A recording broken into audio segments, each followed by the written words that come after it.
They thought she was just a cleaning lady, but 50 military working dogs recognized her before any human ever did. The savage chorus of 50 military working dogs shattered the morning silence at Naval Special Warfare Canine Training Facility. Their barking rose and fell like waves crashing against steel and concrete, a symphony of aggression that had broken stronger souls than the small woman standing at the main gate. Chief Petty Officer Derek Vance grabbed a push broom from the supply cart and hurled it at the ground. The wooden handle cracked against the concrete, skidding to a stop inches from her worn sneakers. "Pick it up." The woman, Ivory Lawson, according to the thin application folder tucked under his arm, didn't flinch. She stood perhaps 5'3", maybe 115 pounds, soaking wet. Her faded gray jacket hung loose on narrow shoulders, brown hair pulled back in a simple ponytail, eyes cast downward like she'd spent a lifetime avoiding confrontation.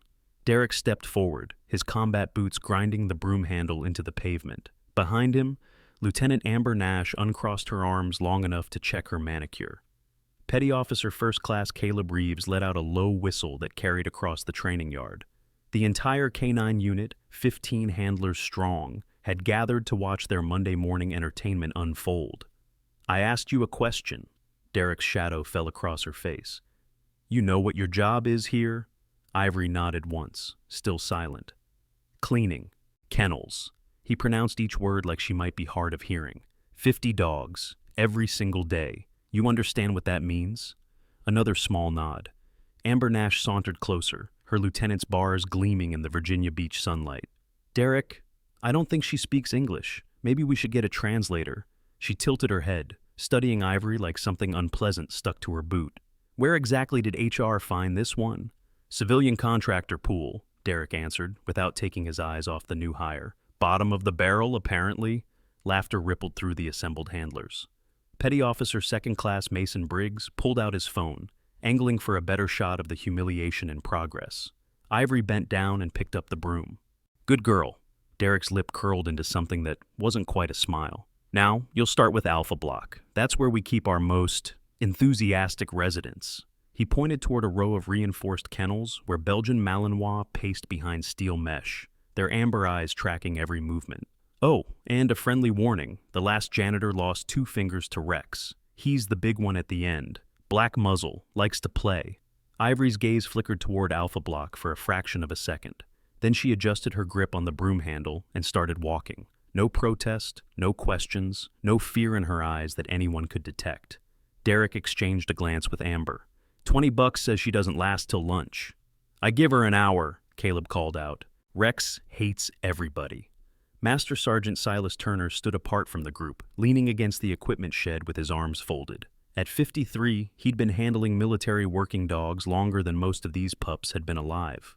His weathered face revealed nothing as he watched the small woman walk toward Alpha Block, but something in his posture shifted, something that looked almost like a tension. The barking intensified as Ivory approached the first kennel. A massive German shepherd threw itself against the chain link, foam gathering at the corners of its mouth.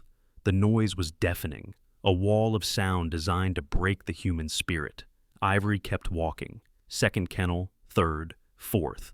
Each dog more aggressive than the last, each barrier rattling under the assault of powerful bodies and sharper teeth. Then she reached Rex. The Belgian Malinois was everything Derek had promised, and worse. 85 pounds of muscle and malice, bred from a lineage that traced back to the first DevGru combat dogs.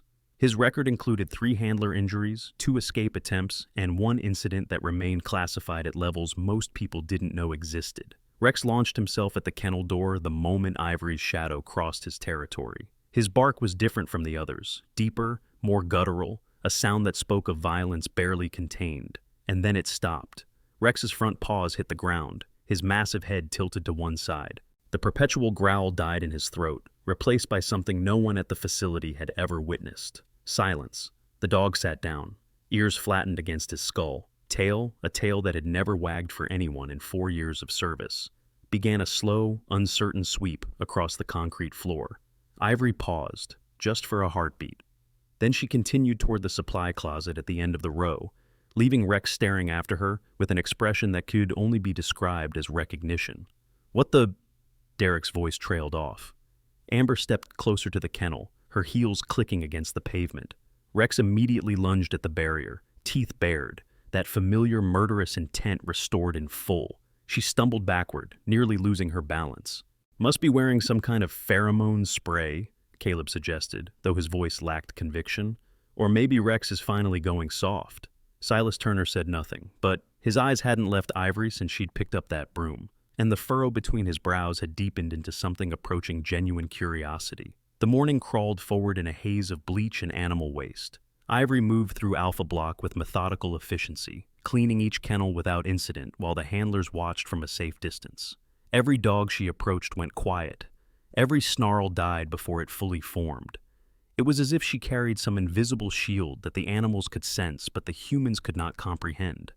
Mason Briggs got bored around 0900 hours. He'd been assigned to shadow the new janitor, Derek's orders, but watching someone shovel waste wasn't exactly stimulating entertainment. When Ivory entered the last kennel in Alpha Block to clean around the water basin, Mason saw his opportunity. The lock clicked shut with a satisfying metallic snap. He walked away whistling, phone already in hand to text the good news to the group chat. Inside the kennel, Ivory straightened. The dog occupying this space was named Titan, a German shepherd with a bite force that had been measured at 430 pounds per square inch and a temperament that had resulted in his removal from active deployment.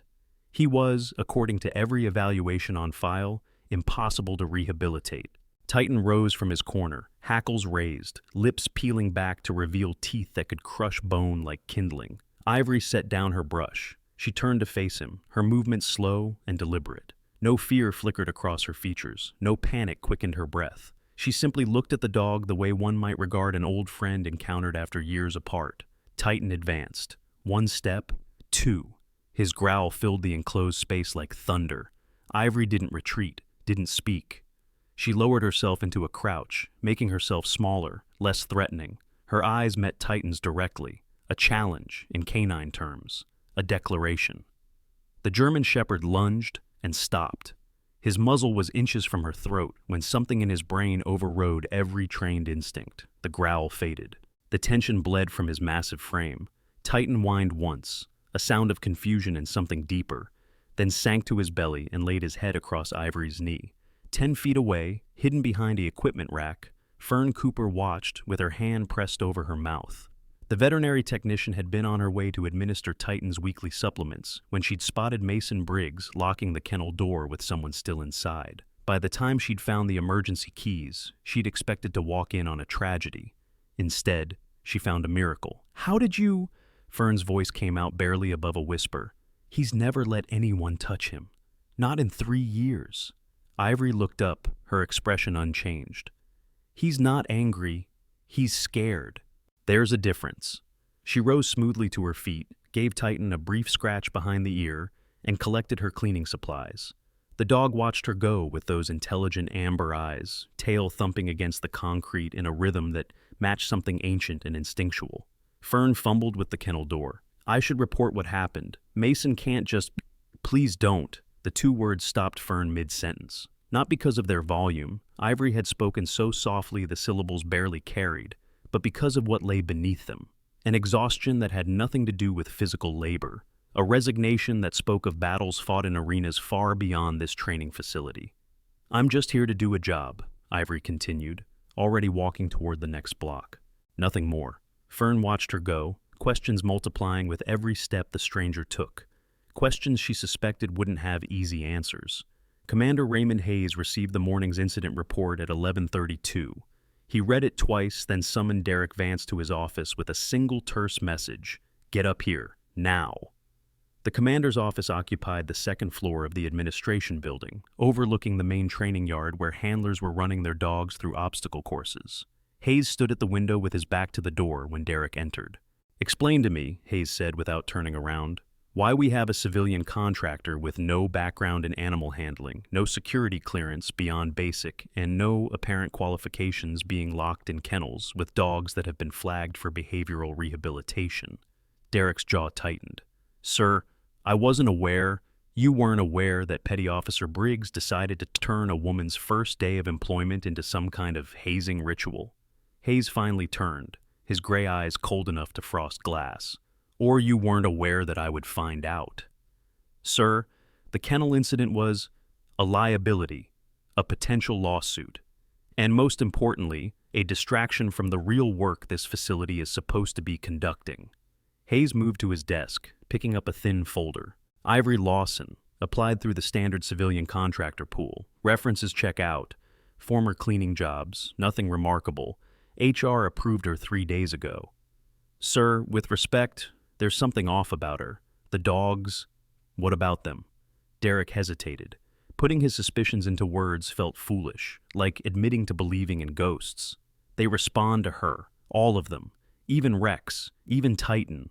It's not natural. Hayes studied the folder in his hands. Have you considered the possibility that she simply has experience with animals that didn't make it onto her application? I've considered a lot of possibilities, sir. Consider this one instead. Hayes closed the folder with a snap. She has a 1-week trial period. If she causes problems, we terminate the contract. If she doesn't, we leave her alone and focus on the Pentagon evaluation coming up. Are we clear? Crystal, sir. Derek left the commander's office with his shoulders tight and his mind racing. Something about that woman didn't add up. The way she moved, the way she held herself. The absolute absence of fear when any sane person would have been terrified. He'd seen that kind of stillness before, in operators coming back from deployments they couldn't talk about, in veterans who'd left pieces of themselves in places that didn't appear on any map. But that was impossible. She was a janitor, a nobody, wasn't she? Before we go any further, I want to take a moment to thank everyone who has been watching. Right now, 73% of viewers haven't subscribed yet. If you're enjoying this story and want to see more military content like this, take 2 seconds to hit that subscribe button and turn on notifications. It really helps the channel grow, and you won't miss any new uploads. Now, let's get back to Ivory and those 50 military dogs who seem to know something nobody else does. The second day dawned gray and cold, a front moving in from the Atlantic that turned the training yard into a wind tunnel of misery. Ivory arrived at 0600 hours, before any of the handlers had finished their first cup of coffee. She was halfway through Bravo Block when she found the injured dog. Kaiser was a 3-year-old Belgian Malinois with a service record that included 2 overseas deployments and a reputation for flawless aggression. He was also currently favoring his right front leg, a trickle of blood staining the concrete beneath his paw. Ivory set down her mop, knelt beside the kennel door. Kaiser watched her with wary eyes, that instinctive canine suspicion, warring with something else, something that told him this human was different. "Easy," she murmured, her voice barely audible above the wind. "Let me see." The kennel door wasn't locked during cleaning hours. Ivory pushed it open slowly, giving Kaiser every opportunity to object. Instead, the dog limped forward and presented his injured paw like a patient arriving at a doctor's office. The wound was a deep laceration, probably from catching his foot on a jagged edge of the fence during training. Left untreated, it would become infected within days. Ivory examined it with fingers that moved with practiced precision, probing the edges of the cut while Kaiser whimpered softly. From her jacket pocket, she produced a small first aid kit. Standard civilian issue, nothing remarkable. But the way she cleaned the wound, applied pressure to stop the bleeding, and wrapped the sterile gauze around Kaiser's paw was anything but standard. Her hands worked with the muscle memory of someone who had done this hundreds of times. Thousands. Her technique was textbook military field dressing, the kind taught in special operations medical courses that took months to complete. Fern Cooper arrived with Kaiser's morning supplements and found the tableau. Small woman, large dog, immaculate bandage that would have made any combat medic proud. "Where did you learn to do that?" The question escaped before Fern could stop it. Ivory didn't look up from securing the final strip of tape. "YouTube. That's not a YouTube bandage. Must have been a good video." Ivory rose, collected her supplies, and moved toward the next kennel. "His wound should be checked by a vet. It's deep but clean." Fern stared at the bandage, at Kaiser, who had already settled into a comfortable position with his injured leg extended, more relaxed than she'd ever seen him, at the retreating figure of a woman who supposedly knew nothing about animal care. "Wait," Fern called out. "At least tell me your name, your real name." Ivory paused at the kennel door. For a moment, something flickered across her features, a shadow of a smile, perhaps, or just a trick of the gray morning light. "Ivory works fine." She was gone before Fern could ask another question. The training exercise that afternoon was supposed to be routine. Handler evaluation drills, conducted every quarter to ensure the dogs and their partners maintained peak operational readiness. Lieutenant Amber Nash was coordinating, which meant everything had to run on schedule and look impressive for the reports she'd be filing. The scenario was straightforward: simulated hostile engagement in the urban warfare mock-up that occupied the facility's eastern sector. Two-story buildings made of plywood and concrete, street layouts designed to replicate Middle Eastern architecture, target dummies wired to pop up and fall down on command. Caleb Reeves was running point with Shadow, a German shepherd he'd been handling for 18 months. Their job was to clear the first building, locate the hostage dummy on the second floor, and signal the all clear. Standard stuff for any experienced K9 team. What nobody expected was the pyrotechnic malfunction. The flashbang simulators were supposed to produce light and noise without actual explosive force. Training aids, nothing more. But somewhere in the maintenance chain, someone had loaded a device with an incorrect charge. When it detonated 6 feet from Caleb's position, the concussive wave sent him sprawling backward, disoriented and temporarily deafened. Shadow's training held, barely. The dog froze in place, awaiting commands that weren't coming from his handler's ringing ears. What happened next would be debated for weeks. Ivory had been cleaning windows on the administration building's second floor. She had a clear sight line to the training mock-up. When the explosion rippled through the morning air, she didn't hesitate. By the time anyone else had processed what was happening, she was already moving. Not running, that would have been too obvious, but flowing through the facility with a speed that seemed impossible for someone her size. She reached the mock-up perimeter in under 30 seconds, slipping past the safety barriers while the safety officers were still fumbling for their radios. Inside the building, Caleb was trying to stand. Blood trickled from his left ear. His balance was shot, inner ear scrambled by the pressure wave. Shadow whined and circled, torn between protecting his handler and completing the mission parameters burned into his training. Ivory appeared in the doorway like smoke. "Don't move," she said, her voice cutting through the ringing in Caleb's ears with surprising clarity. "You're concussed. Moving will make it worse." How did you? "Your dog is confused. He needs a handler command or he'll default to protect mode." She crouched beside Caleb, fingers checking his pulse, pupils, responsiveness. "Give him the stand-down signal." Caleb's hand moved almost unconsciously, forming the gesture he had practiced thousands of times. Shadow immediately dropped into a sitting position, tongue lolling, the anxiety draining from his posture. "Good." Ivory rose. "Medical team will be here in 90 seconds. You're going to be fine." She was gone before he could ask her name, before he could ask how a cleaning lady knew anything about concussion assessment or canine command protocols, before he could process the fact that her hands, during those brief moments of examination, had moved with the efficiency of someone who'd treated combat injuries in the field. Caleb replayed the moment in his memory as the medics loaded him onto a stretcher, the way she'd spoken, the certainty in her eyes, the complete absence of panic when any civilian should have been fleeing from explosions, not running toward them. He didn't share his suspicions with anyone, not yet. But when they released him from medical observation with a clean bill of health, the first thing he did was find Derek Vance. "We need to talk," Caleb said, "about the janitor." Evening fell over the facility like a weighted blanket, the kind of darkness that seemed to absorb sound. Most of the handlers had gone home or retreated to the barracks. The dogs had been fed and settled. Only the security patrols moved through the compound, their footsteps echoing off concrete and steel. Ivory was cleaning the main training building when Mason Briggs found her. "Hey!" He blocked the doorway, arms crossed, that smirk from the first morning back in full force. "Heard you played hero today, running into explosions, playing doctor with Reeves," she continued mopping. "I was nearby. Anyone would have helped." "See, that's the thing." Mason stepped closer. "Not just anyone would have known what to do. Not just anyone would have moved like you did."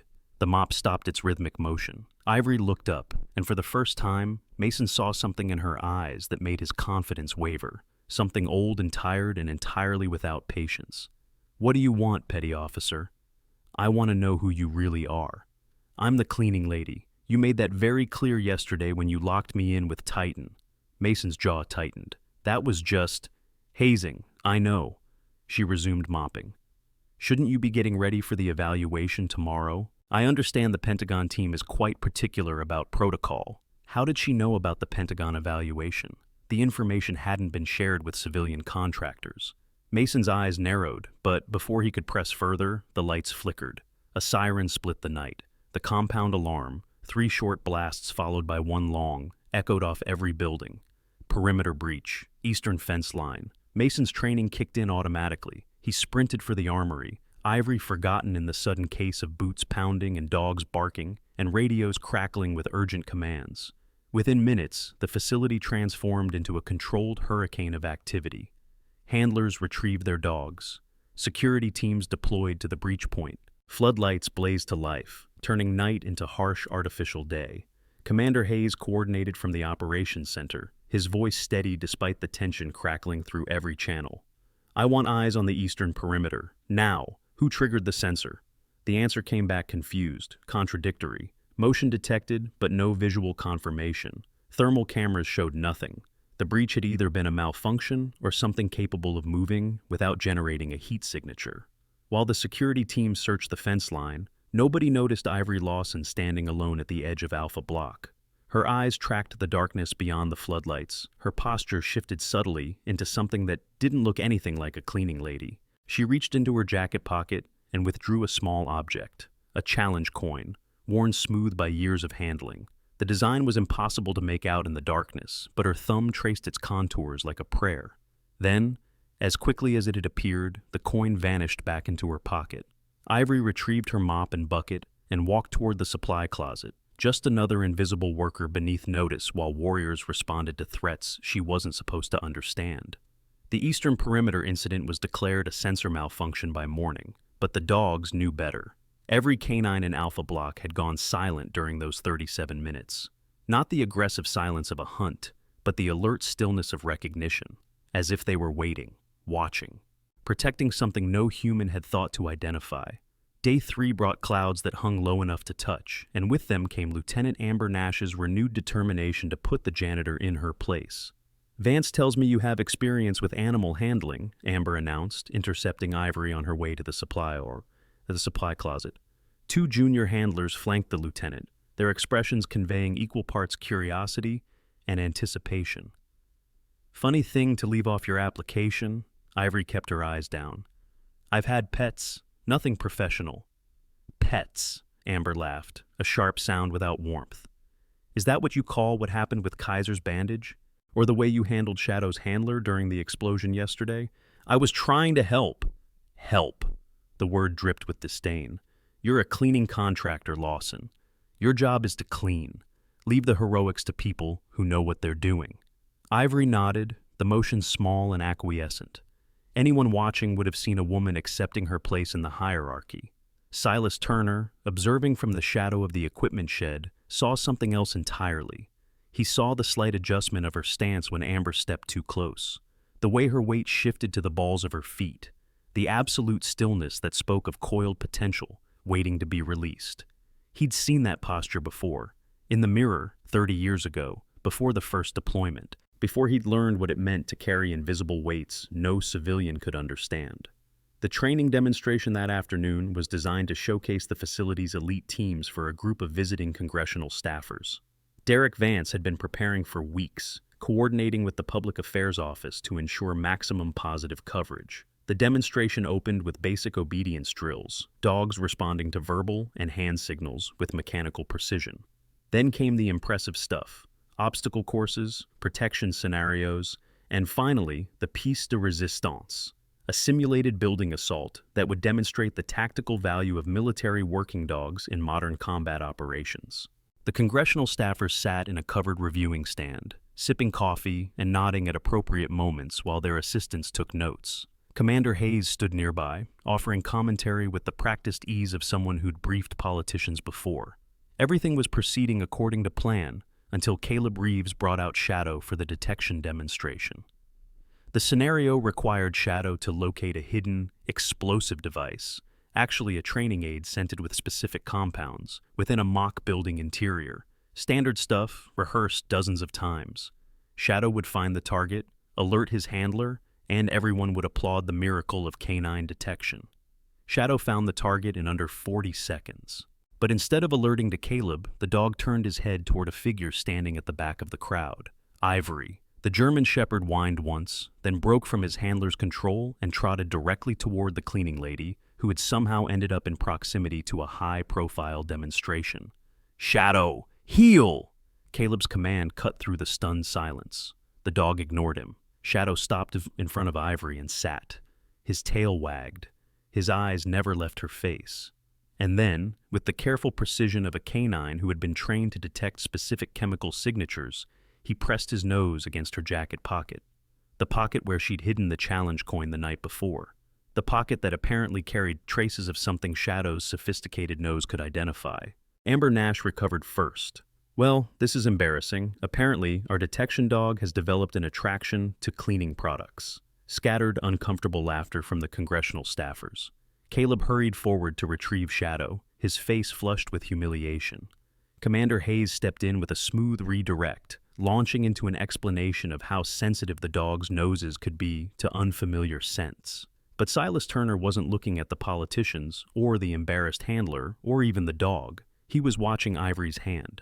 Just for a moment, so brief it could have been imagination, her fingers had pressed against that jacket pocket. A protective gesture. A reflex. What was she hiding in there that a military detection dog would alert to? More importantly, why did she have it in the first place? The fallout from the Shadow incident was contained but consequential. Derek Vance pulled Ivory aside after the congressional delegation departed, his voice low and dangerous. "I don't know what game you're playing," he said, "but it ends now." "I'm not playing any. The dogs follow you around like lost puppies. You appear out of nowhere during explosions. Detection dogs alert on you during demonstrations." His finger jabbed toward her chest, stopping just short of contact. "You're going to tell me the truth, or I'm going to have security escort you off this facility permanently." Ivory met his eyes for the first time since she'd arrived. The moment lasted perhaps 3 seconds, but in those 3 seconds, something changed in the space between them. Derek had spent his career reading people, body language, micro-expressions, the 1,000 tiny signals that separated threats from allies, predators from prey. What he saw in Ivory's gaze didn't fit any category he recognized. Not fear, not defiance, not even the desperate calculation of someone caught in a lie. What he saw was patience, the infinite, unshakable patience of someone who had faced down worse enemies than a posturing petty officer and emerged on the other side intact. "I'm here to clean kennels," Ivory said quietly. "That's all I'm willing to discuss." She walked away before he could respond, and for reasons he couldn't explain, Derek let her go. That night, he started making calls. Chief Warrant Officer Ezra Dalton was the facility's intelligence liaison, responsible for background checks and personnel security. When Derek requested a deep dive on Ivory Lawson, Ezra raised an eyebrow but didn't ask questions. The initial search returned exactly what the application had promised. Previous employment at commercial cleaning services, a residential address in Norfolk, credit history unremarkable, social security number valid, tax records in order. Then Ezra tried to access the federal database. "That's strange." He frowned at his monitor, fingers dancing across the keyboard. "What?" Derek leaned closer. "Her record, it's locked." Ezra typed another sequence, another denial. "Hold on. Let me try a different approach." More typing, more access codes. The screen flickered twice, then displayed a message neither man had ever seen before. "Access denied. Classified level 5. Further inquiries will be logged and reported. Contact DIA Special Operations Division." Ezra sat back slowly. "Level 5. That's not supposed to be possible for a civilian." "What does it mean?" "It means her real file exists somewhere that I can't reach. It means someone with a lot of stars on their shoulders decided her information was too sensitive for standard military databases." Ezra looked up at Derek, his expression troubled. "It means either she's a spy or she's the exact opposite of a spy. You're going to have to be more specific. I'm saying that Level 5 classification is reserved for active special operations personnel and their covers. Deep cover. The kind of people who don't exist on paper because their existence would compromise national security." Derek stared at the flashing denial message on the screen. His mind raced through possibilities, each more improbable than the last. "A janitor," he said finally, his voice hollow. "We've been harassing a janitor for 3 days." "Maybe." Ezra's fingers hovered over the keyboard. Or maybe we've been harassing someone who chose to become a janitor. Big difference. The question was why. Why would anyone with level 5 clearance, with access to resources and positions most people only read about in novels, choose to scrub kennels at a canine training facility? Unless this facility had something she wanted, unless 50 military working dogs weren't just animals to her, unless they were something else entirely. Morning 4 arrived with Commander Hayes receiving a phone call that changed everything. Ezra Dalton's inquiries had triggered automatic notifications up the chain of command. By 0800, Hayes was on a secure line with someone at the Pentagon who spoke in the clipped gospel of classified briefings. The conversation lasted 11 minutes. When it ended, Hayes sat motionless at his desk for a long time, staring at the training yard below his window. At the woman in the faded gray jacket, pushing a cleaning cart toward Alpha Block, like she had every day that week. He reached for his phone and dialed Derek Vance's extension. "The investigation into Lawson stops now," he said without preamble. "Sir, we found something. Her records are—" "I know what her records are, and I know what happens to people who keep digging into things they're not supposed to find." Hayes paused, choosing his next words carefully. "Leave her alone, Chief. Whatever she's doing here, it's above our pay grade. With respect, sir, I have a responsibility to this facility. Your responsibility is to prepare for tomorrow's Pentagon evaluation. Nothing else. Am I clear?" The line went dead before Derek could argue. He stood in his office, phone still pressed to his ear, confusion and frustration warring across his features. Behind him, through the window, Ivory Lawson had stopped walking. She was kneeling beside Rex's kennel, one hand pressed flat against the chain-link fence. The notorious Belgian Malinois was pressed against the barrier from the inside, his nose touching her palm through the metal mesh. Neither of them moved. From a distance, it looked almost like a reunion, like a homecoming. We're at the halfway point of this story, and I have to say, the mystery is just getting started. But before we continue, I want to hear from you. Drop a comment below telling me who you think Ivory really is. I read every single comment, and your theories might just inspire the next story. Also, if you're enjoying this video, hit that like button to let me know, and it helps more people discover these military stories. Now, let's get back to the truth. Everyone at this facility is about to discover. The annual Pentagon evaluation arrived with all the subtlety of a military parade. 3 black SUVs pulled through the main gate at 0900 sharp, depositing a delegation that included 2 colonels, a naval captain, a civilian analyst, and, to everyone's surprise, a 3-star admiral whose presence had not been announced in advance. Admiral Solomon Blake stepped onto the pavement with the measured confidence of a man who'd spent 4 decades climbing the ranks of naval special warfare. His chest bore enough ribbons to wallpaper a small room. His keen eyes, pale blue and unsettling, swept across the assembled facility staff like targeting lasers.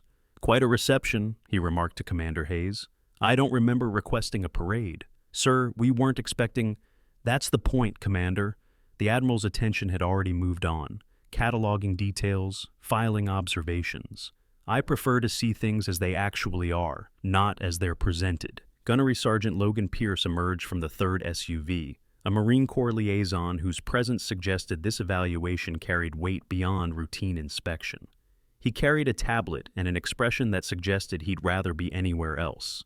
The morning's scheduled demonstrations proceeded with the precision of a Swiss watch. Obstacle courses cleared, detection scenarios completed, basic obedience executed flawlessly.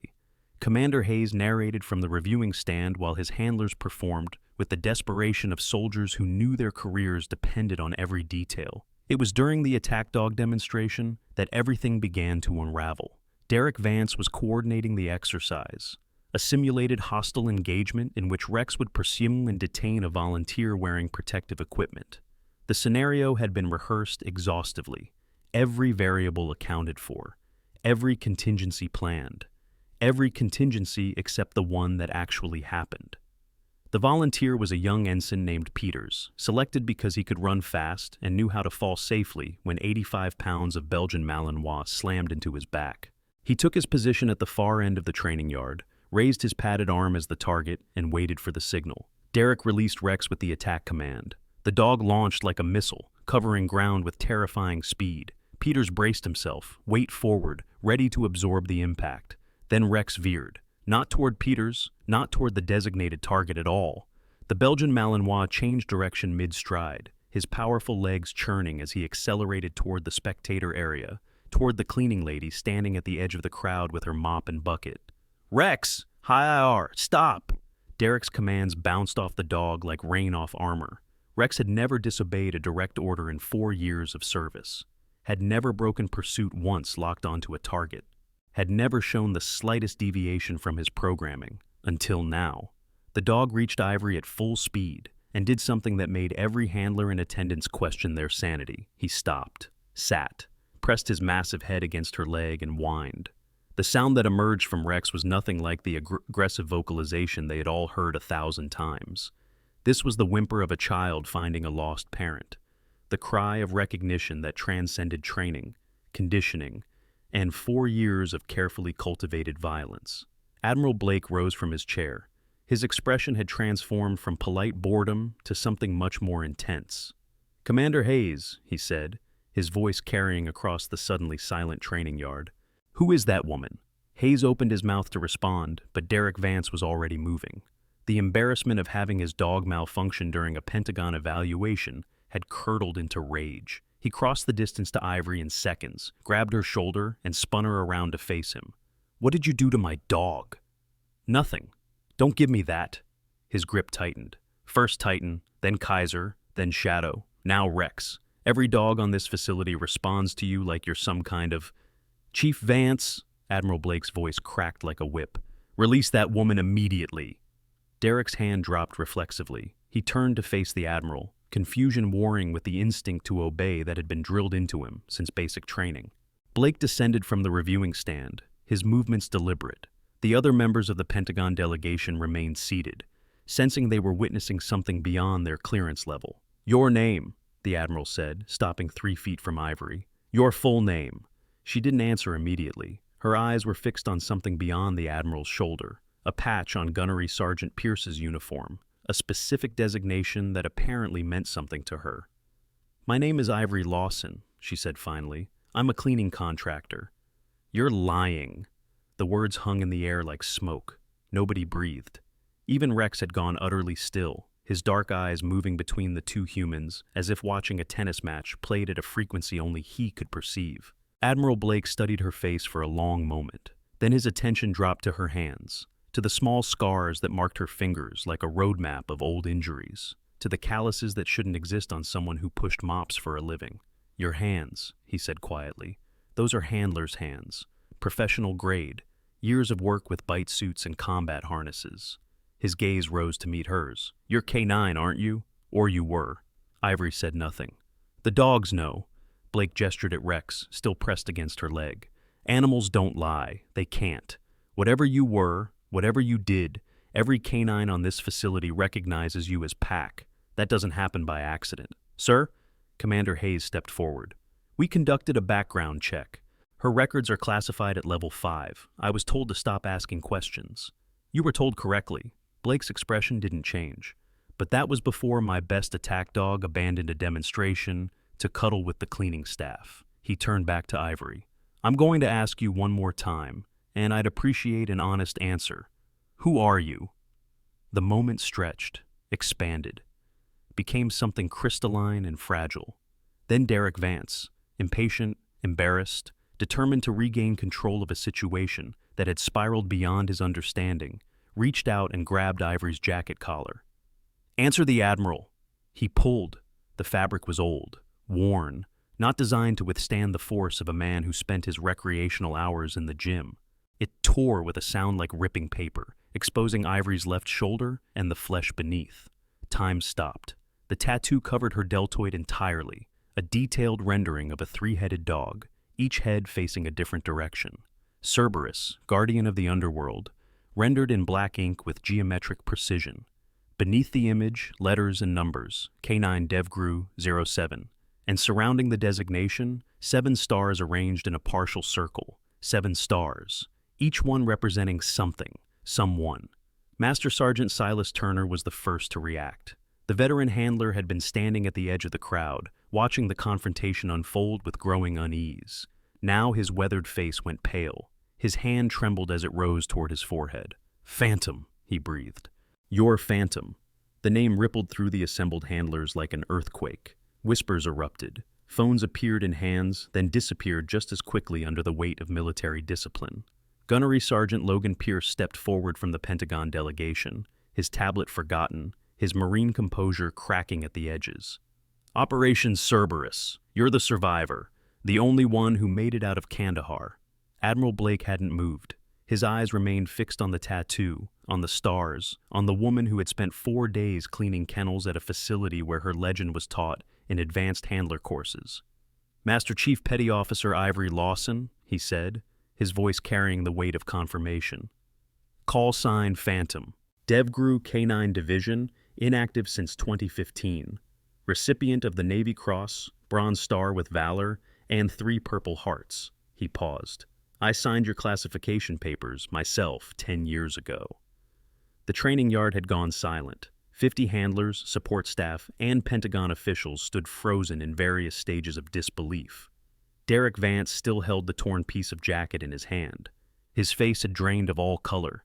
His mouth opened and closed without producing sound. Behind him, Lieutenant Amber Nash had pressed both hands over her mouth. Caleb Reeves had sunk to one knee, unable to support his own weight. Mason Briggs looked like he might be physically ill. Commander Hayes found his voice first. "Master Chief, we had no idea. You weren't supposed to." Ivory's voice was quiet, but it carried to every corner of the yard. "That was the point." "But why?" Hayes spread his hands. "Why would someone with your record, your clearance, your reputation, why would you come here to clean kennels?" Ivory looked down at Rex. The Belgian Malinois hadn't moved from her side. His dark eyes gazed up at her with an expression that transcended canine intelligence. "Because these dogs," she said slowly, "are the children and grandchildren of the team that died saving my life 8 years ago. 12 handlers went into Kandahar, 6 came out." Her hand dropped to rest on Rex's head. 12 dogs went in, none of them came back. The words hung in the air, heavy with implications no one wanted to examine too closely. "The breeding program," Silas Turner said, understanding dawning. "We started it in 2016, using genetic material from the Cerberus casualties. Their sacrifice saved 12 SEALs who were trapped behind enemy lines." Ivory's fingers moved through Rex's fur with absent familiarity. "The dogs fought to the last breath, bought us time, took wounds that should have gone to their handlers." Her voice cracked slightly. "I was the only human who walked out of that compound, and I carried pieces of 7 friends home in body bags." Admiral Blake removed his cover and held it against his chest. Around him, every service member in attendance did the same. "The 7 stars," Pierce said softly. "Your team. My family."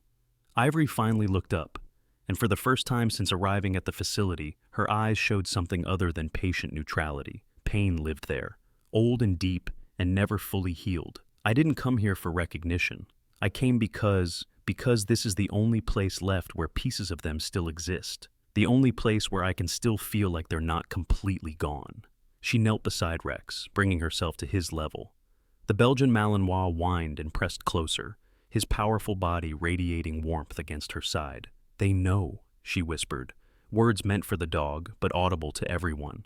"Somehow, across 8 years and 2 generations, they know who I am. They remember." Her voice broke completely. "They remember, even when everyone else forgot." The silence that followed was not the uncomfortable quiet of social awkwardness. It was the reverent hush of a congregation bearing witness to something sacred. Admiral Blake broke it by doing something no one expected. He saluted. The gesture was crisp, perfect, the product of decades of military discipline. His hand rose to his brow with the precision of parade ground ceremony. "Master Chief Petty Officer Lawson," he said, his voice thick with emotion he didn't try to hide. "On behalf of Naval Special Warfare Command, it is my profound honor to stand in your presence."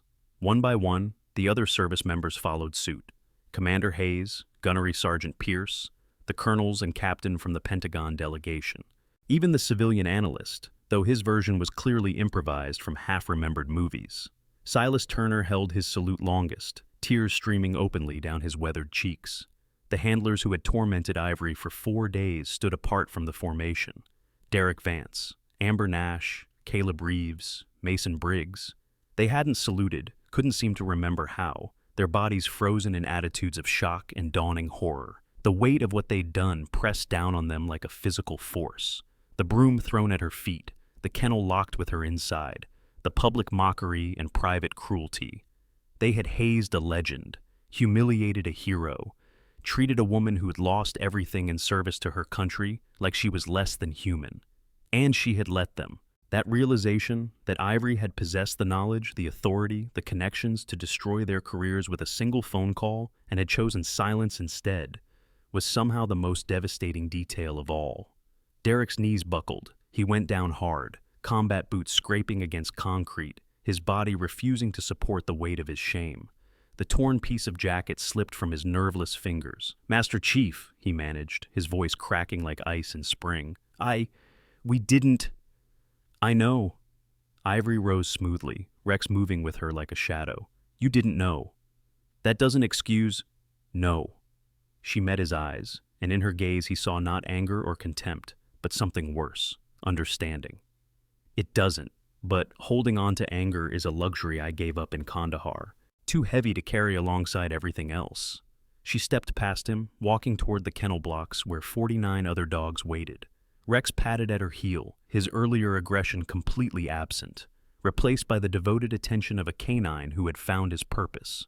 Admiral Blake lowered his salute as she passed. "Master Chief?" Ivory paused. "How long were you planning to stay?" "I hadn't decided." She didn't turn around. Long enough to see them, to know they were healthy and well-trained and carrying on what their ancestors started. And now? The question hung in the morning air. Around the training yard, 50 dogs had begun to vocalize, not barking, but something softer, a sound that rippled from kennel to kennel like a message passed through generations. "Now," Ivory said quietly, "I suppose that depends on what happens next." She continued walking. The dogs' chorus followed her, rising and falling in patterns that seemed almost intentional, almost like a welcome or a promise. Behind her, the Pentagon evaluation had been completely forgotten. Admiral Blake was already reaching for his secure phone, his mind racing through implications and possibilities that would require conversations at levels most people didn't know existed. Commander Hayes dismissed the remaining handlers with a gesture. They dispersed in stunned silence, the morning's carefully planned demonstrations abandoned in favor of processing what they'd witnessed. Only Silas Turner remained at the reviewing stand, his salute finally lowered, his eyes still fixed on the small figure disappearing into Alpha Block. "Phantom," he murmured to himself, testing the name like a word in a foreign language. After all this time.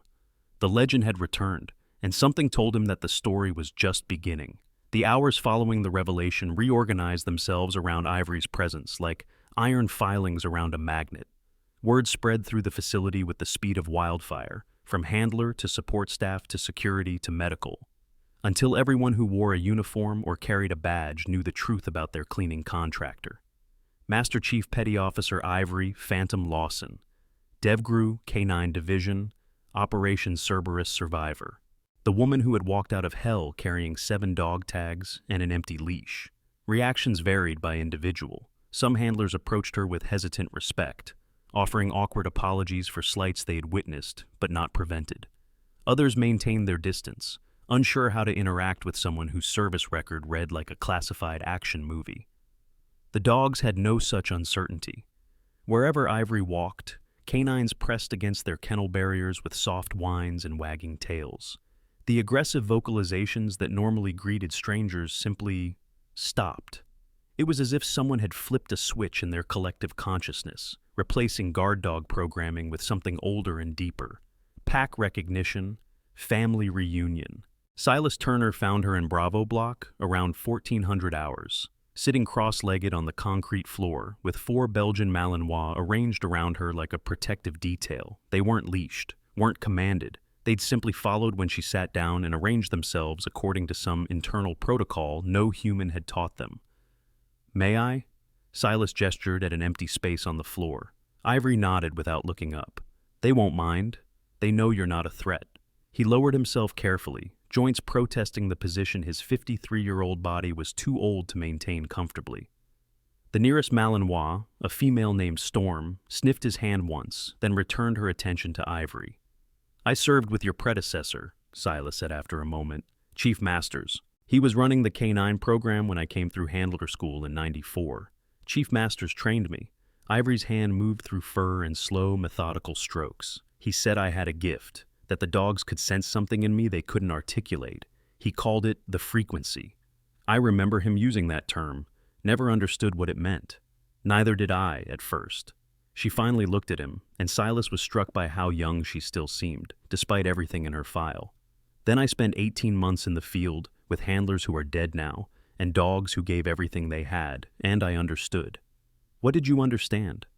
"That it's not about commanding them, not about domination or control or any of the things we teach in basic courses." Her voice dropped. "It's about being willing to die for them, the same way they're willing to die for you. They can sense that commitment, feel it somehow, and once they know you'll go all the way, that you won't hesitate, won't flinch, won't ever put yourself above the pack, they'll follow you anywhere." Silas absorbed this in silence. Around them, the 4 Malinois had settled into various stages of relaxation, their breathing synchronized with Ivory's in a way that seemed almost mechanical. "Operation Cerberus," he said carefully. "The file is still classified. Most of us only know the basics. The basics are enough. Are they?" Ivory's hand stilled on Storm's flank.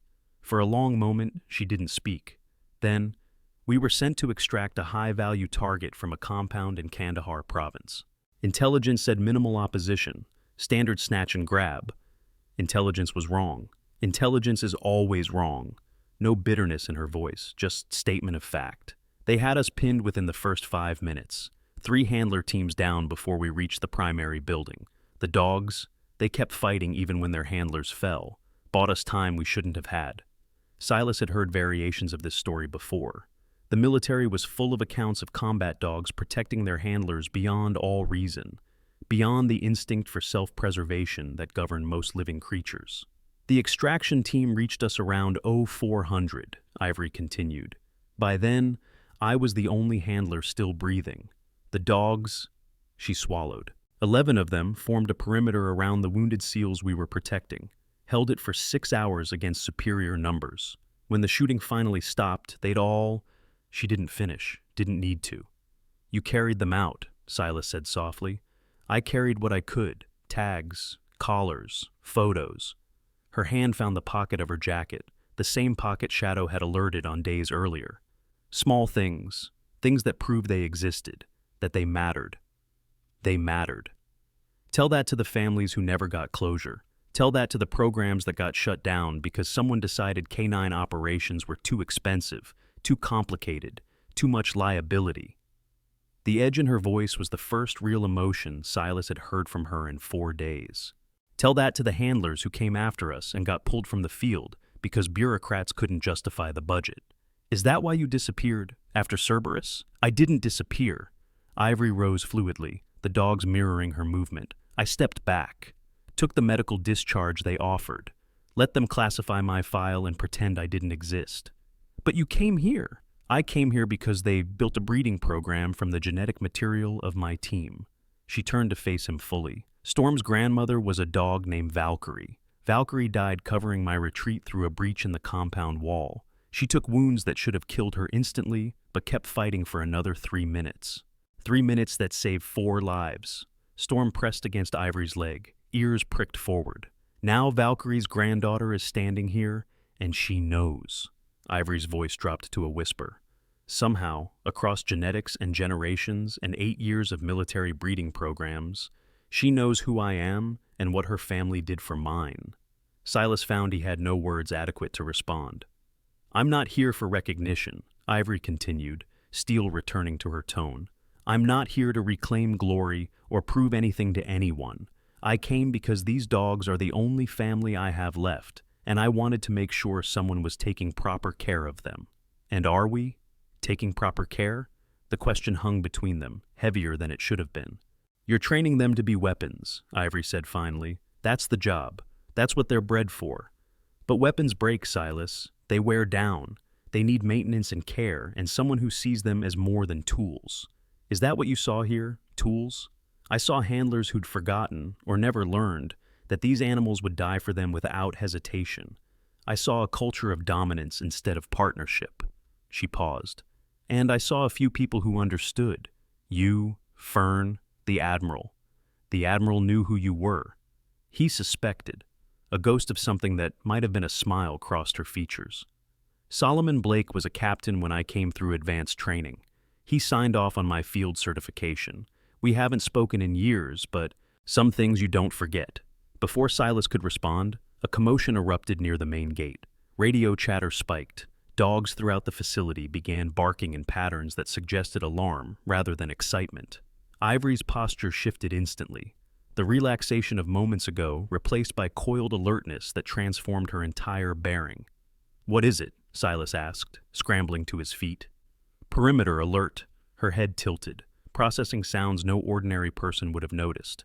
"Eastern fence. Same section as 2 nights ago." "That was a sensor malfunction." "Was it?" She was moving before he could answer. Storm and the other 3 Malinois falling into formation around her like a military escort. The dogs hadn't been commanded, hadn't been signaled. They simply knew what she needed and provided it. Silas followed, his mind racing through tactical possibilities while his instincts screamed that something was very, very wrong. The eastern perimeter revealed nothing obvious. Security personnel swept the fence line with flashlights, while handlers restrained dogs straining at their leashes. Whatever had triggered the sensors was either gone or never physically present. Admiral Blake had joined Commander Hayes at the mobile command post, their expressions grim in the floodlight glare. "Second incident in 4 days," Blake was saying as Ivory approached. "Same section of fence, same lack of evidence." "Could be wildlife," Hayes offered. "Deer have been known to... Deer don't trigger thermal sensors without leaving a heat signature." Blake turned as Ivory entered the command area. "Master Chief, your assessment?"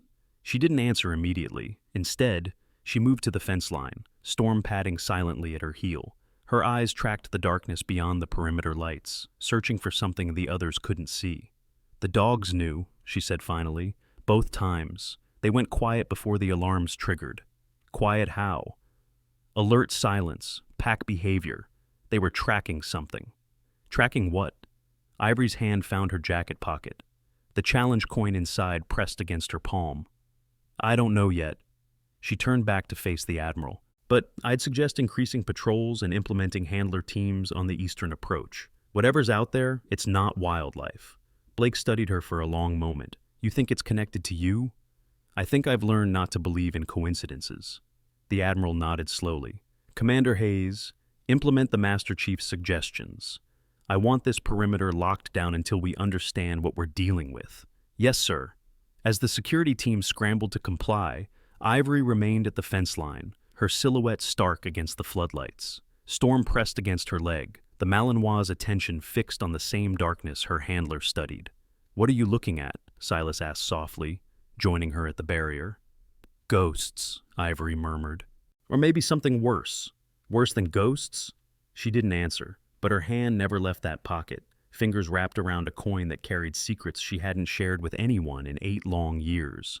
Secrets that, if the eastern perimeter breach meant what she suspected, might not stay buried much longer. The night refused to yield its secrets. Security teams swept the eastern perimeter until 0300 hours, finding nothing but shadows and the restless stirring of 50 dogs who sensed what their human counterparts could not detect. Ivory didn't sleep. She spent those dark hours walking the kennel blocks, Storm trailing behind her like a 4-legged shadow. Each dog she passed received a moment of attention, a touch, a word, a silent acknowledgement that transcended the barrier of species.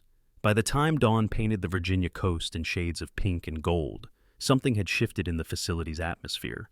The handlers who arrived for morning duty moved differently, spoke differently, looked at the cleaning contractor with new eyes that held equal parts reverence and shame. Derek Vance found her in Alpha Block at 0630. He stood at the entrance for a full minute before she acknowledged his presence, her attention focused on Rex's coat as she brushed matted fur with practiced strokes. "Master Chief." The title felt foreign in his mouth. Wrong, somehow, for a woman he'd thrown a broom at 4 days earlier. "Chief Vance." She didn't look up. "I need to..." He stopped, started again. "What I did, what we all did, there's no excuse." No, there isn't. The blunt agreement hit harder than any rebuke.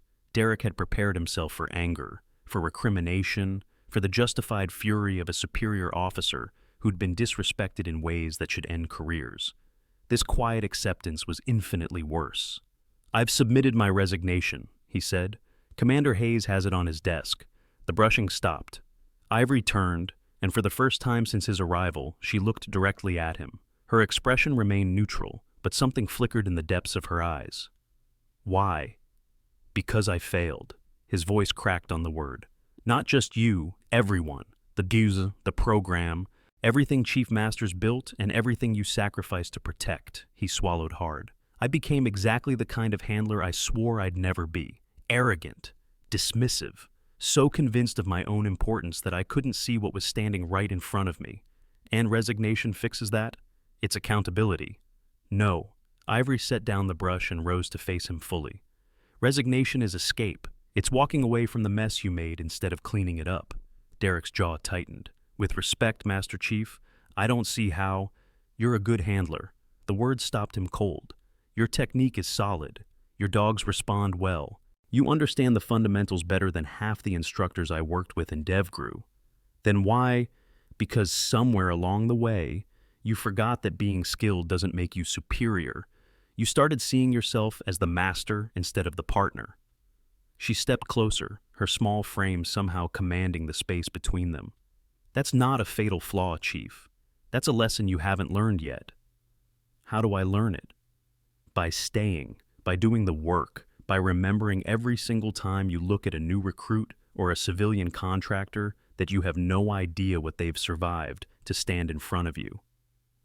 The silence stretched between them like a bridge being built one plank at a time. "My resignation," Derek said finally. "You want me to withdraw it? I want you to earn the right to keep wearing that uniform. That means facing what you did, not running from it." He nodded slowly, the motion carrying the weight of a vow. "Yes, Master Chief." "And Derek?" She waited until his eyes met hers.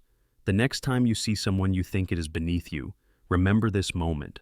Remember how wrong you were about me. Then ask yourself what else you might be wrong about." She returned to Rex, the conversation apparently concluded. Derek stood frozen for several heartbeats, processing the unexpected mercy he had been granted. Then he turned and walked toward Commander Hayes' office to retrieve his resignation letter. The morning brought consequences that rippled outward like waves from a stone dropped in still water. Lieutenant Amber Nash requested a transfer to administrative duties, unable to meet the eyes of handlers who'd witnessed her treatment of Ivory. Her request was denied pending a formal review of her conduct. Petty Officer First Class Caleb Reeves approached Ivory during the mid-morning break, his earlier arrogance completely absent. He didn't speak, couldn't seem to find words adequate to the task. But he knelt beside her as she examined a young Malinois' teeth and simply observed, learning, absorbing, beginning the long process of unlearning everything he'd assumed about dominance and control. Mason Briggs was the hardest case. He found Ivory alone in the equipment shed around 1100 hours, his face a mask of conflicting emotions. The memory of locking her in Titan's kennel sat between them like a physical presence. "I could have killed you." His voice was barely audible. "That first day, when I locked the door. If Titan had attacked, he wouldn't have." "You didn't know that?" "Yes." Ivory sorted through a box of training equipment, her movements unhurried. "I did." "How? How could you possibly—" "Because I've spent more time with military working dogs than I've spent with humans." She pulled out a worn leather leash and examined it. "I know their body language, their warning signs, their tells.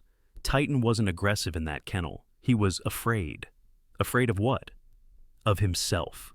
Of what he might do if someone pushed him too far." She met Mason's eyes. "Sound familiar?" The young petty officer flinched as if struck. "I'm not going to tell you it's okay," Ivory continued. "What you did was cruel and potentially lethal. You used your position to terrorize someone you perceived as perilous. I know, but I'm also not going to destroy your career over it." She set down the leash. "You remind me of someone I knew once. Same chip on the shoulder, same need to prove himself by pushing others down." "Who?" "Me, 20 years ago." The admission seemed to cost her something. I was angry and scared, and convinced that the only way to survive was to make sure everyone else knew their place beneath me. What changed? I met the dogs. A ghost of a smile crossed her features. They don't care about rank or posturing or who has more ribbons on their chest. They respond to authenticity, to the person underneath all the armor we build. Mason was quiet for a long moment. I don't know how to be that person. Then learn. That's what this program is supposed to teach. She picked up her equipment and moved toward the door. Start by apologizing to Fern Cooper. She was terrified when she found me in that kennel. She thought she was going to witness a mauling. She saved you. She tried to. That matters more than you might think. Ivory left him standing in the equipment shed, the weight of his choices pressing down on shoulders that seemed suddenly too narrow to carry them. Admiral Blake remained at the facility through the morning, conducting meetings that weren't listed on any official schedule. By noon, he'd assembled a group in Commander Hayes' conference room that included Ivory, Silas Turner, Gunnery Sergeant Pierce, and Chief Warrant Officer Ezra Dalton. What I'm about to discuss doesn't leave this room. Blake's tone carried the gravity of classification levels most people never encountered. Is that understood? Nods around the table. Master Chief Lawson's presence here isn't coincidental. The Admiral pulled a folder from his briefcase. Actual paper, Ivory noted, not digital files that could be hacked or traced. 3 months ago, we received intelligence suggesting that details of Operation Cerberus had been compromised. The temperature in the room seemed to drop several degrees. Compromised how? Hayes asked.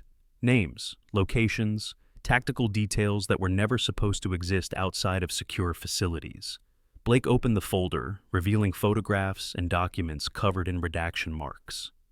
Someone has been selling information about our canine operations to foreign actors, not just Cerberus, multiple missions spanning the last decade. The perimeter breaches, Ivory said quietly. We believe they're connected. Blake nodded. This facility houses the descendants of the Cerberus dogs.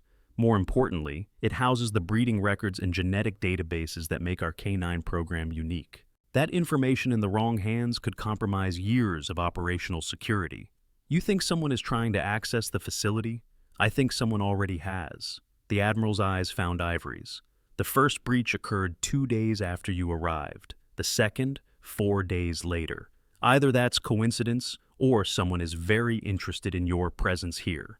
Silas leaned forward. Master Chief, do you have any idea who might be targeting you specifically?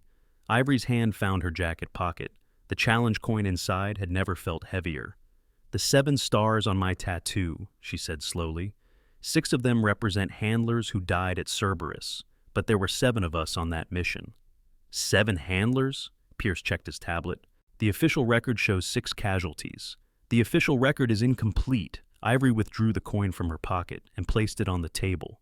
The design was visible now, the same 3-headed dog as her tattoo, surrounded by text too small to read at a distance. This belonged to the 7th handler, call sign Echo.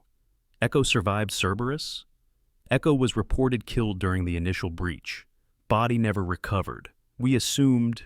She paused.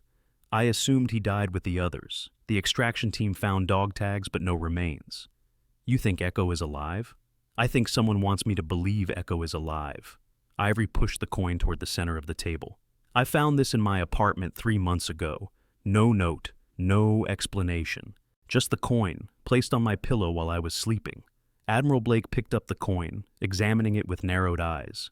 This is authentic. These were only issued to handlers who completed DevGru K9 Advanced Training. Echo completed training 6 months before I did. He was the best handler I ever worked with. If he survived Cerberus... Ivory shook her head. If he survived and never contacted anyone in 8 years, there's a reason. And that reason probably isn't good. You came here because you thought he might make contact. I came here because this facility is the only connection left to what happened in Kandahar. If Echo is alive, if he's been compromised or turned or simply lost, this is where he'd eventually appear. The implication settled over the room like a shroud.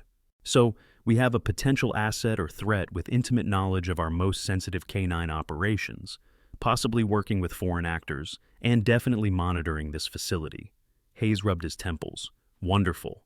What do you need from us, Master Chief? Blake asked. Time and access. Ivory retrieved the coin, returning it to her pocket. If Echo is out there, he'll make contact eventually. When he does, I want to be ready. And if he's hostile, then I'll deal with it. Her voice carried the flat certainty of someone who had faced worse odds and survived. He was my teammate, my friend. Whatever he's become, I owe him the chance to explain before anyone else gets involved. Blake studied her for a long moment, weighing risks and protocols and decades of military experience against the simple humanity of the request. You have 48 hours, he said finally. After that, this becomes an official investigation with all the complications that entails. Understood, sir. And Master Chief? The Admiral's expression softened slightly. Whatever happens, you're not alone in this. Not anymore.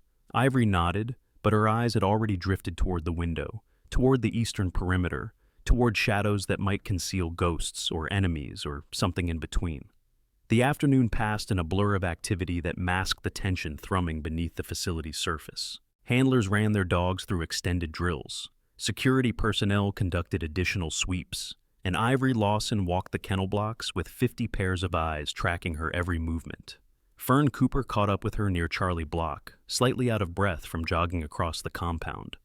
I heard about what happened this morning, with Vance and the others. Ivory continued walking. News travels fast. It's a small facility. Fern fell into step beside her. People are saying you convinced Derek to stay, that you're not pressing charges against Mason, that you've been forgiving. Forgiveness is a strong word. What would you call it? Ivory stopped beside a kennel housing a young German shepherd named Apollo.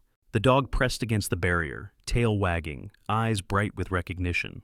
I'd call it perspective. She knelt to scratch Apollo's ears through the chain link. 8 years ago, I watched 6 friends die in my arms. I carried their bodies to a helicopter that shouldn't have reached us in time. I spent 18 months in rehabilitation, learning to walk again after the wounds I took. Fern was silent, waiting. During that time, I had a lot of opportunities to be angry, to blame the intelligence officers who gave us bad information, to blame the command structure that put us in an impossible position, to blame myself for surviving when better people didn't. Ivory's voice remained steady, but something in her posture had shifted. I chose not to. Why? Because anger is heavy, and I was already carrying enough. She stood, giving Apollo one final pat. The people who hurt me this week, Derek, Amber, Caleb, Mason, they're not villains. They're humans who made mistakes. The same kind of mistakes I've made. The same kind everyone makes when they forget that the world is full of stories they'll never know. That's very philosophical. That's very practical. A genuine smile flickered across Ivory's features. Carrying grudges takes energy. I'd rather spend that energy on things that matter, like the dogs, like the handlers who want to learn, like making sure that the next generation of K9 teams doesn't repeat the mistakes that got my team killed. Fern absorbed this in silence.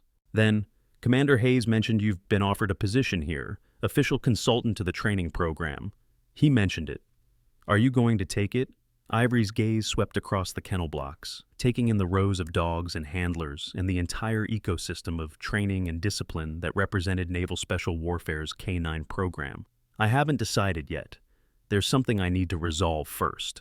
Before Fern could ask what that something was, the facility's alarm system erupted into screaming life. Not the perimeter alert from previous nights. This was the full facility lockdown.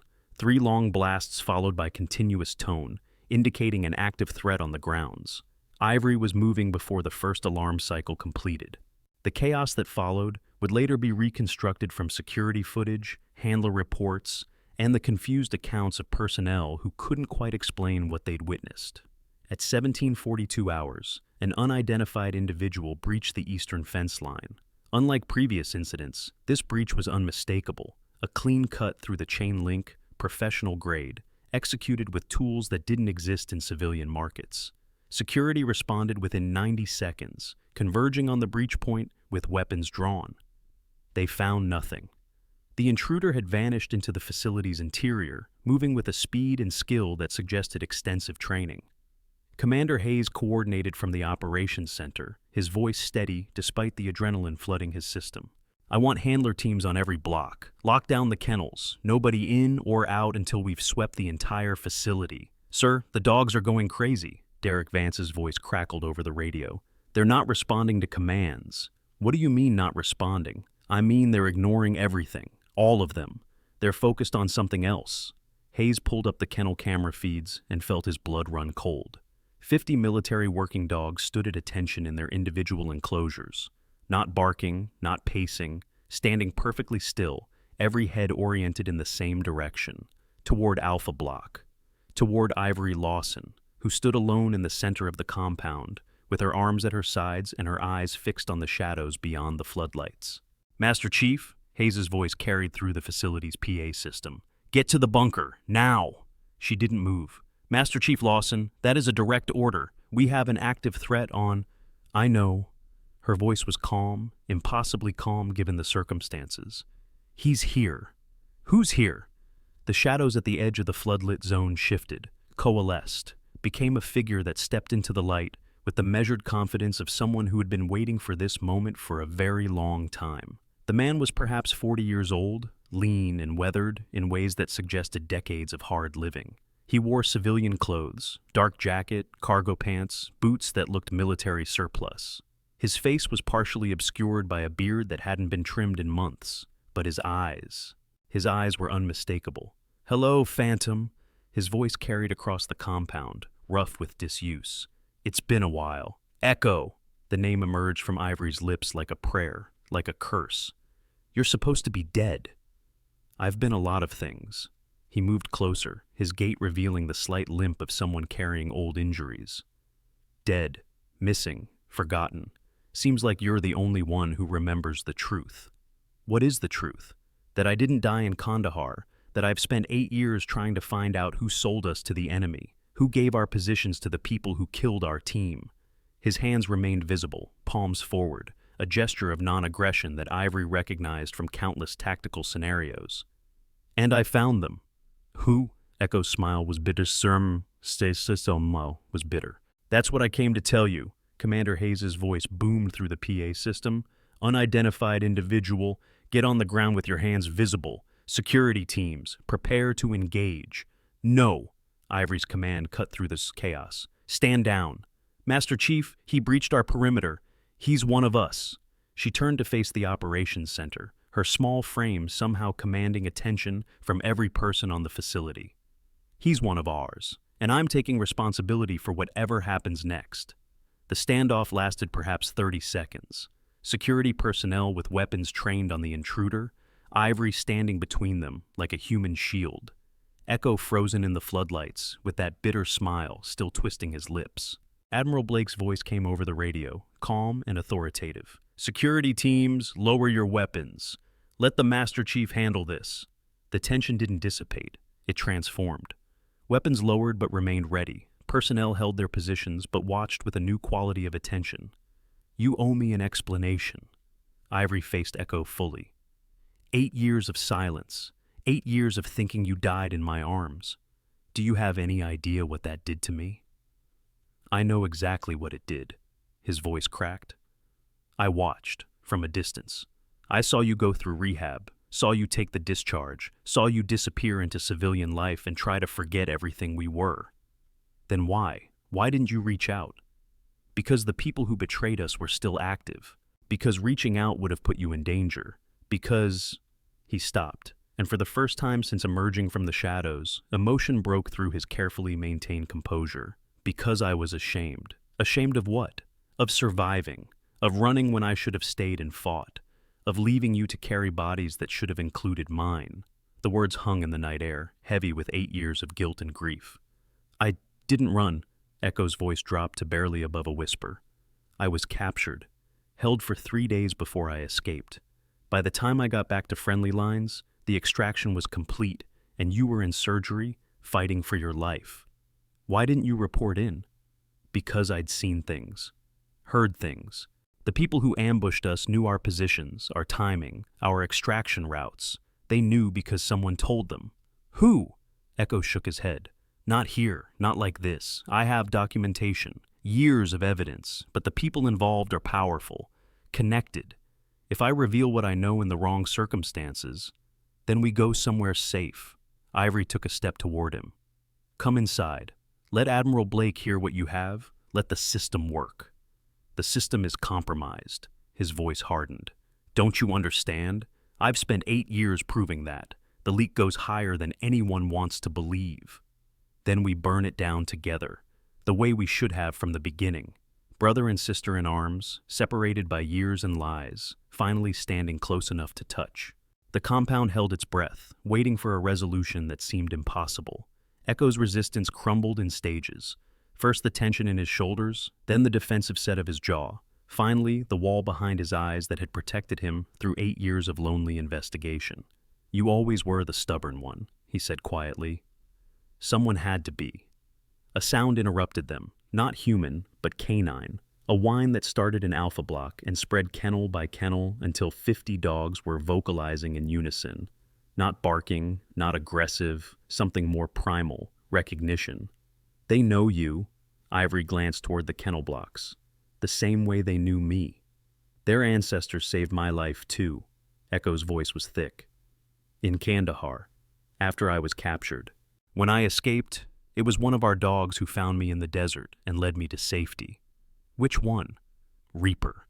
The name was a reverent whisper. He was wounded but still moving, still fighting. He stayed with me for 2 days until I reached friendly territory. Died in my arms 1/2 mile from the extraction point. Ivory's eyes went to Rex's kennel, where the Belgian Malinois stood pressed against the barrier, his dark eyes fixed on Echo with an intensity that transcended ordinary canine awareness. Rex is Reaper's grandson, she said, 2nd generation, same lineage. Echo followed her gaze, and something in his expression shattered. He looks just like him. They all do, in different ways, different combinations, but the bloodline is there, the memory. Is that why you came here? To see what was left of them? I came here because I was tired of being alone, tired of pretending that part of my life didn't exist. Ivory reached out and took his hand, the first physical contact they'd had in 8 years. I came because family is supposed to be together. Echo gripped her hand like a drowning man clutching a lifeline.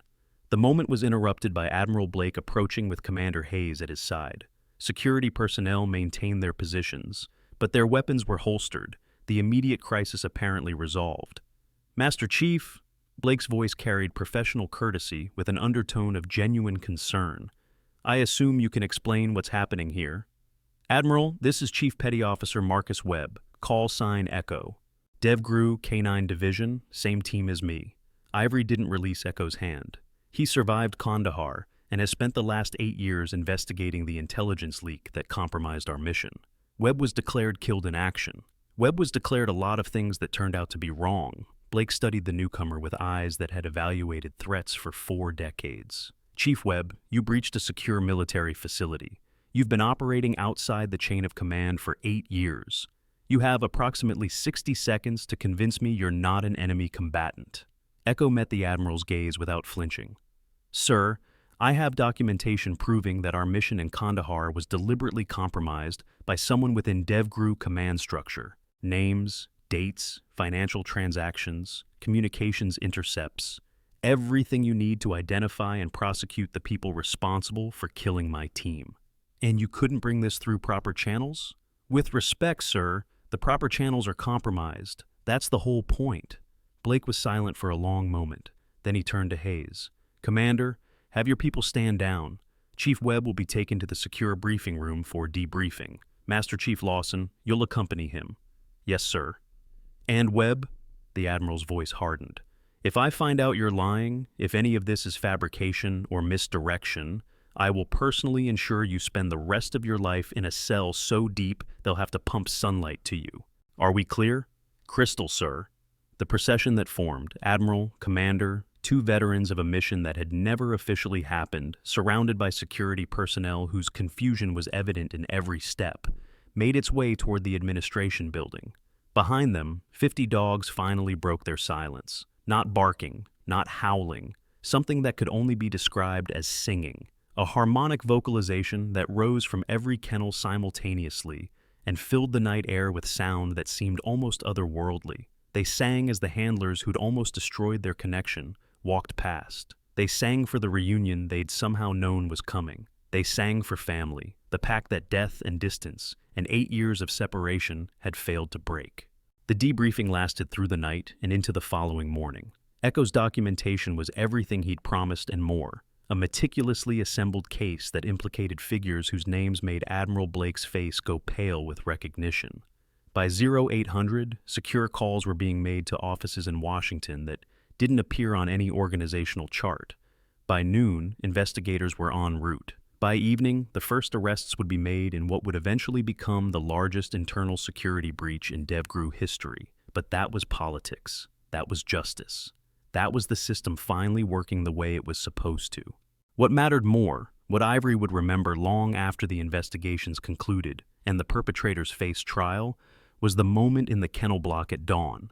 Echo knelt beside Rex's enclosure, his hand pressed against the chain link, as the Belgian Malinois pressed back from the other side. Neither of them moved, neither of them needed to. The conversation happening between man and dog transcended words. "He knows you," Ivory said softly. "He knows what I was." Echo's voice was rough with emotion. What we all were, what his family died protecting.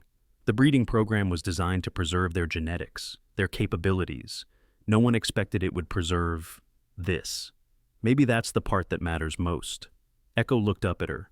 The part that can't be quantified or measured or put into training manuals. The connection. Ivory nodded slowly. "Commander Hayes offered me a position here," she said. "Official consultant. Rebuilding the handler training program from the ground up. Are you going to take it?" "I think I have to." She looked out over the kennel blocks, at the 50 dogs who'd known her on sight, who'd protected her with their silence, who'd sung when Echo emerged from the darkness. They need someone who understands what they're carrying, someone who can teach the handlers that these aren't weapons. They're partners, family. Their legacy, Echo added, everything we built, everything we lost, everything that survived because these animals refused to let it die. Will you stay? Help me? The question hung between them, weighted with 8 years of separation and the complicated dance of reconnection. "I don't know if I can." Echo's voice was honest. "I've spent so long running, investigating, surviving. I don't know if I remember how to stay." "Then learn." Ivory echoed the words she'd spoken to Derek Vance the morning before. "That's what this program is supposed to teach." Echo was quiet for a long moment. Then, slowly, a genuine smile broke through the weathered exhaustion of his features. "You always were the stubborn one. Someone had to be. If this story moved you, I have a favor to ask. Share it with someone who appreciates military heroes and the bonds they form with their canine partners. And if you haven't subscribed yet, now is the perfect time. Hit that bell so you never miss stories like this.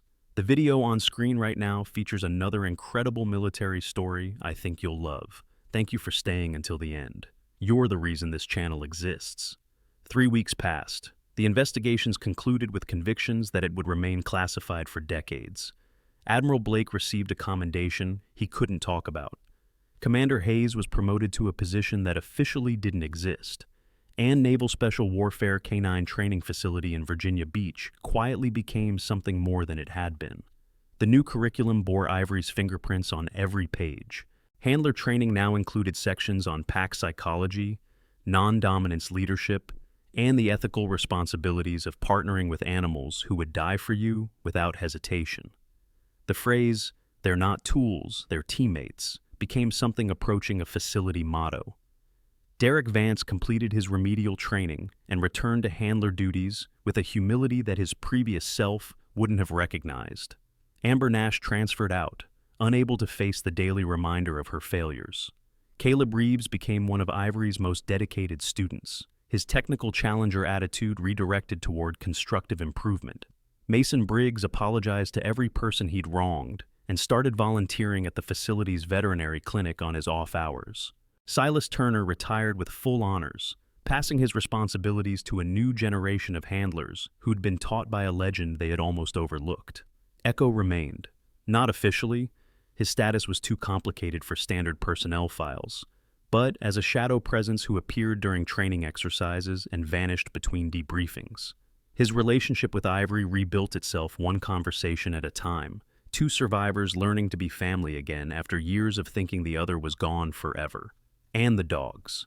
The 50 military working dogs who'd known both handlers on site continued to demonstrate behaviors that defied conventional explanation. Rex followed Ivory through the facility like a personal bodyguard.